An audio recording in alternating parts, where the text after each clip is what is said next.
بسم اللہ الرحمن الرحیم۔ السلام علیکم۔ مسجد نبوی شریف میں گاڑیوں کا داخلہ اور در حبیب صلی اللہ علیہ وآلہ وسلم کے ادب و احترام کے شرعی احکام، اس کے اوپر میں تھوڑی سی بات کرنا چاہ رہا ہوں۔ گزشتہ ایک دو روز پہلے کا یہ واقعہ ہے کہ مدینہ شریف میں گاڑیوں کا ایک قافلہ، ظاہری بات ہے کہ وہ سرکاری گاڑیوں کا قافلہ تھا، پروٹوکول سمیت وہ مسجد نبوی شریف میں داخل ہو گیا۔ ذرا واقعات کے اوپر تھوڑا سا ہم نے غور کرنا ہے۔ پروٹوکول سمیت وہ مسجد نبوی شریف میں داخل ہوا۔ یہاں پر میں ان لوگوں کو ان کی خدمت میں عرض کرنا چاہتا ہوں کہ جو مدینہ شریف میں جن کو حاضری کا شرف حاصل ہو چکا ہے، ان کو یہ سارا علم ہے کہ ایک مسجد نبوی شریف کا اندرونی حصہ ہے اور ایک بیرونی حصہ ہے جہاں پر چھتریاں نصب ہیں، اور یہ وہ حصہ ہے کہ چھتریاں عام طور پہ گرمیوں کے دنوں میں یہ مارننگ میں اوپن کر دی جاتی ہیں، اور پھر جب سورج ڈھل جاتا ہے، جب شام ہو جاتی ہے تو پھر ان کو کلوز کر دیا جاتا ہے۔ نمازوں کے دوران اور بالخصوص جمعے کے دوران جب زیادہ رش ہو جاتا ہے زائرین کا، تو پھر ان چھتریوں کے نیچے بھی صف بندی ہوتی ہے۔ بلکہ عام دنوں میں بھی کچھ لوگ اپنی سہولت کے لیے اور کچھ بزرگ جو ہیں وہ اپنی سہولت کے لیے ان چھتریوں کے نیچے لوگوں نے اپنا سامان بھی رکھا ہوتا ہے، اور لوگ یہاں پر نماز بھی ادا کر لیتے ہیں۔ کہنے کا مقصد یہ ہے کہ یہ مسجد کی حدود سے باہر کا ایریا نہیں ہے، بلکہ یہ مسجد کی حدود کے اندر کا ایریا ہے۔ اس کے باہر ایک بہت بڑی دیوار ہے، اور اس کے باہر پھر وہ مسجد نبوی شریف کے مین گیٹس ہیں، اور باہر پھر ہوٹلز ہیں۔ یہ اندر کا یہ سارا واقعہ ہے، اور یہ گاڑیاں اس جگہ پہ داخل ہوئی ہیں کہ جہاں پر یہ چھتریاں نصب ہیں، یا ویڈیوز میں اس کو ویریفائی کر سکتے ہیں۔ تو پھر یہ مسجد کے حصے میں مسجد نبوی شریف کے ایک لحاظ سے اندر یہ گاڑیوں کا قافلہ پروٹوکول سمیت یہ داخل ہوا ہے۔ کچھ لوگ سوشل میڈیا پہ اس واقعے کو بڑا ڈیفینڈ کر رہے ہیں، اس کا دفاع کر رہے ہیں۔ میں ان کو کہنا چاہتا ہوں، اور یہ میں دل سے ایز اے مسلمان کہنا چاہتا ہوں، سرکار دو عالم صلی اللہ علیہ وآلہ وسلم کے امتی کی حیثیت سے میں گزارش کرنا چاہتا ہوں کہ یہ کوئی سیاسی مسئلہ نہیں ہے، یہ کوئی انفرادی مسئلہ نہیں ہے، یہ کسی ایک انسان کا مسئلہ نہیں ہے۔ اللہ کے بندو، یہ سرکار دو عالم صلی اللہ علیہ وآلہ وسلم کی ذات گرامی کا مسئلہ ہے۔ یہ اس ہستی کا مسئلہ ہے کہ جس نے ہماری روز قیامت ہماری شفاعت کرنی ہے۔ ان کی شفاعت کے بغیر ہمارا مسئلہ حل نہیں ہوگا، ہمارا حشر مکمل نہیں ہوگا، ہم جنت میں نہیں جا سکیں گے۔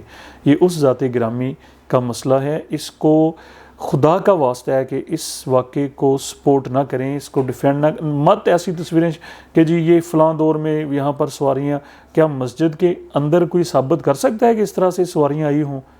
بالکل بھی نہیں۔ یہ جو تصویریں سوشل میڈیا پہ شیئر کی جا رہی ہیں کہ دیکھیں جی یہ سواریاں آتی جاتی رہی ہیں، یہ اس وقت کی تصویریں ہیں کہ جب یہ حصہ مسجد کے بالکل باہر تھا، تو اسی سے پہلے کی یہ ساری تصاویر ہیں۔ اب آپ لوگ مسجد کی بات کرتے ہیں، مدینہ شریف کی ایک حرمت ہے۔ بہرحال اب میں ان احکام کے اوپر آ جاتا ہوں کہ جو میں آپ لوگوں کے سامنے رکھنا چاہتا ہوں کہ مدینہ شریف کے احکام کی تعظیم اور ادب و احترام، اور در اقدس صلی اللہ علیہ وآلہ وسلم کی ادب و احترام سے متعلق کم و بیش صحیح بخاری شریف میں اور صحیح مسلم شریف میں کم و بیش کم یا زیادہ 50 سے زائد احادیث مبارکہ موجود ہیں، 50 سے زائد احادیث مبارکہ موجود ہیں۔ اور یہ میں صحیح بخاری شریف اور صحیح مسلم شریف کا میں حوالہ کوٹ کر رہا ہوں۔ تو سب سے پہلے سرکار دو عالم صلی اللہ علیہ وآلہ وسلم نے ارشاد فرمایا، یہ ذرا دھیان سے آپ لوگ سن لیں، کہ دنیا میں صرف 3 مساجد ایسی ہیں کہ جہاں پر آپ باقاعدہ، میں مفہوم عرض کر رہا ہوں، سرکار دو عالم صلی اللہ علیہ وسلم کی حدیث مبارکہ کا مفہوم۔ سرکار صلی اللہ علیہ وسلم نے ارشاد فرمایا کہ دنیا میں 3 مساجد ایسی ہیں کہ آپ باقاعدہ تیاری کر کے اور نیت کر کے ثواب کی غرض سے وہاں پر آ سکتے ہیں۔ صرف 3 مساجد ایسی ہیں۔ سب سے پہلے حرم شریف مکہ شریف میں، اس کے بعد بیت المقدس، اور نمبر 3 پہ سرکار دو عالم صلی اللہ علیہ وسلم نے ارشاد فرمایا کہ میری مسجد۔ اس کے بعد سرکار دو عالم صلی اللہ علیہ وسلم نے ارشاد فرمایا کہ اے اللہ، یہ بھی بخاری شریف کی اور مسلم شریف کی حدیث کا خلاصہ ہے کہ اللہ ہمارے دلوں میں مکے کی طرح مدینہ شریف کی محبت پیدا کر دے. اے اللہ ہمارے دلوں میں مکے کی طرح مدینہ شریف کی محبت پیدا کر دے. اور پھر یہ بھی بخاری شریف اور مسلم شریف کی حدیث ہے. سرکار دو عالم صلی اللہ علیہ وآلہ وسلم نے ارشاد فرمایا اے اللہ تیرے ابراہیم نے مکے کو حرم بنایا اور میں نے مدینے کو حرم بنایا. اے اللہ تیرے ابراہیم نے مکے کو حرم بنایا اور میں نے مدینے کو حرم بنایا.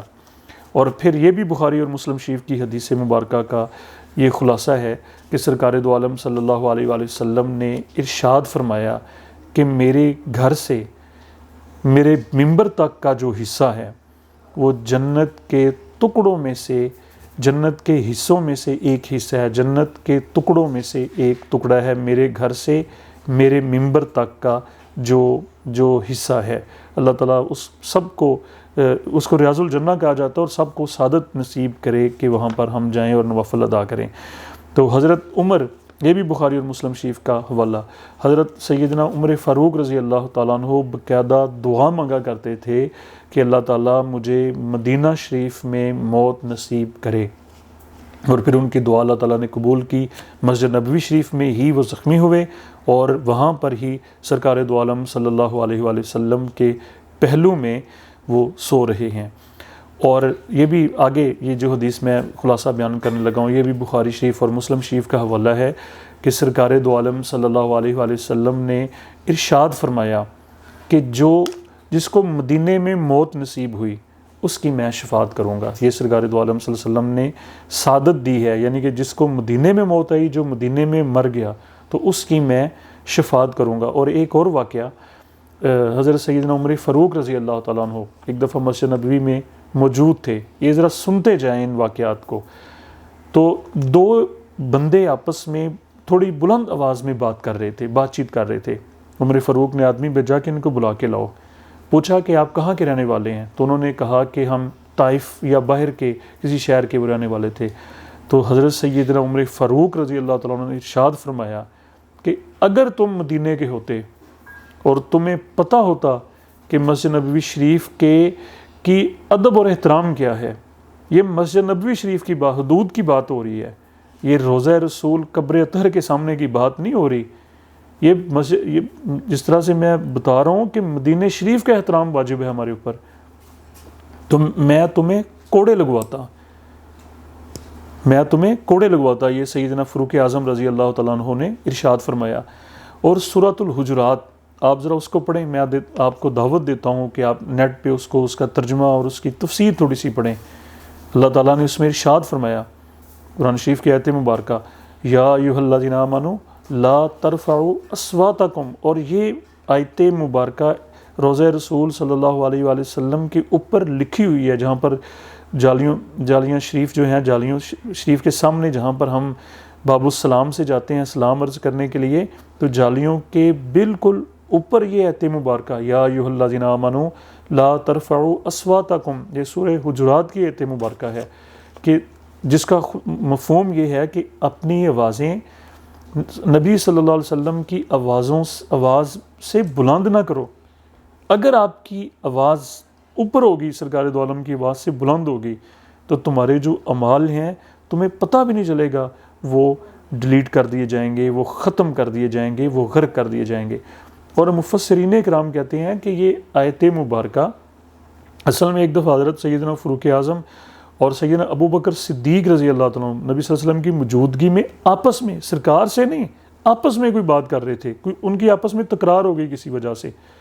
تو پھر یہ آیت اب دیکھیں کتنی بڑی ہستیوں کی بلند آواز کو اللہ نے ان کے اوپر تنبیہ کر دی، ان کو موضوع بنا کے، ان کو مخاطب کر کے کہہ دیا گیا کہ تمہاری آوازیں سرکار دو عالم صلی اللہ علیہ وسلم کی آواز سے بلند اگر ہو گئیں. ذرا ان کی شخصیت، جنہوں نے اپنا سب کچھ اسلام کے لیے وقف کر دیا، جنہوں نے اپنی زندگیاں جو سرکار کے پہلو میں سو رہے ہیں، ان کو کہہ دیا گیا تمہاری آوازیں نبی صلی اللہ علیہ وسلم سے بلند نہیں ہونی چاہیے. اور کہنے کا مقصد تو ظاہری بات ہے کہ ہم سارے اس کا حصہ ہیں، ہمیں کہا گیا ہے. اور پھر یہاں تک یہ مفسرین کرام کہتے ہیں کہ حضرت سیدنا فاروق اعظم اور دیگر صحابہ اتنی آہستہ آواز میں بات کیا کرتے تھے کہ سرکار صلی اللہ علیہ وسلم سن نہیں پاتے تھے. آپ صلی اللہ علیہ وسلم کہا کرتے تھوڑی سی اونچی آواز میں ڈر کے مارے. یہ در رسول ہے, یہ ذات رسول ہے, یہ وہ ذات گرامی ہے سرکار دو عالم صلی اللہ علیہ وسلم, جہاں پر جبریل امین بھی اجازت لے کے آتے ہیں.